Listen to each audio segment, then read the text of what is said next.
Across the country, communities are slamming the door on massive data centers, enacting strict bans and restrictions to protect local water supplies and energy grids. But while that national wave of pushback grows, the reaction in St. Charles County looked a whole lot different, sparking an immediate firestorm inside the council chambers. While Councilman Joe Brazil demanded an indefinite ban to lock developers out, the administration quietly engineered a way to keep the doors wide open, crafting a temporary pause designed strictly to survive the next election cycle. Mr. Brazil. Yeah, I was wondering, somebody mentioned that St. Charles City and O'Fallon did a 12-month moratorium.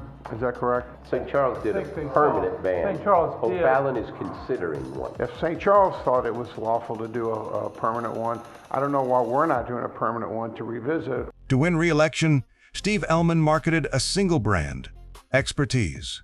The issue, of course, is experience. After previously vowing to step down and retire, he reversed course to run once more, positioning his 20-year record as the only thing standing between St. Charles County and chaos. I felt like I was abandoning at a time when politics still needed someone who thought those sorts of values are important. But when public anger over data centers reached a boiling point, that veteran experience was not deployed to secure permanent boundaries. Instead, it became a calculated delay tactic. Before the council even voted on the restrictions, Ehlmann engineered the narrative. To ban anything without first giving it a thorough study and examination is not good public policy. While other cities enacted permanent bans or robust 12-month blocks, Ehlmann brought in the county attorney, Rory O'Sullivan, to act as the legal bulldog, insisting that state case law strictly limited any moratorium to a meager 6 months.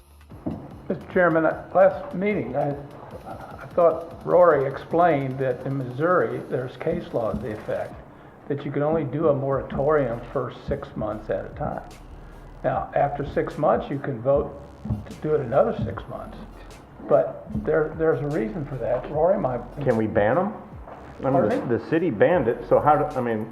Yeah, well, I don't know what the city did, but all of us took an oath to enforce the Constitution and the laws of the state of Missouri. And our attorneys tell us that the case law allows only a 6-month moratorium. So are the other attorneys wrong? They did it 12 months and did a permanent one? I mean, because we're just taking a very weak stance on this by going 6 months. I'm not going to comment on the city of St. Charles attorney. Well, Ehlmann played the conductor, keeping the timeline comfortably tied to the election cycle. But Councilman Joe Brazil called out the maneuver for what it was: a political show. last meeting I said that this seems more like a political show because it's only 6 months and it's right after the general election. Brazil argued that a 6-month hold was embarrassing and toothless, pushing instead for a real stance and challenging the administration to let developers fight them in court if they dared.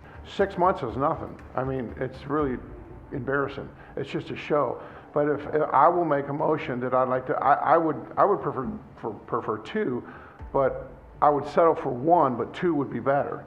Because it gives us more time to think this whole process through. And we can always change it. If someone challenges us, if someone says, well, you can't do that, it's illegal, well then fine, challenge us in court. That's what courts are for, right? But then we just pull it, then we readjust it. But 6 months is nothing. The debate over the timeline brought out the underlying friction on the council. While Ehlmann and his legal counsel dug their heels in to force the tight 6-month cap, it seems clear the election calendar was writing the rules. It was simply a political shield designed to absorb the pressure and buy time. Did the administration set a 6-month clock to actually find answers?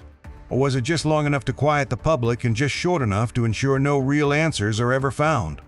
When the final vote came down, it was unanimous. The administration got their clean, quiet 6-month buffer, but when push came to shove, it was Steve's supposed expertise that successfully muzzled Councilman Brazil and neutered any real action. While voters demanded genuine protection, Ehlmann chose the path of least resistance, handing developers a clean runway to sweep in the moment the election is over. We just don't want to get screwed. We want total honesty. We want all the facts delivered to us. No ifs, ands, or buts.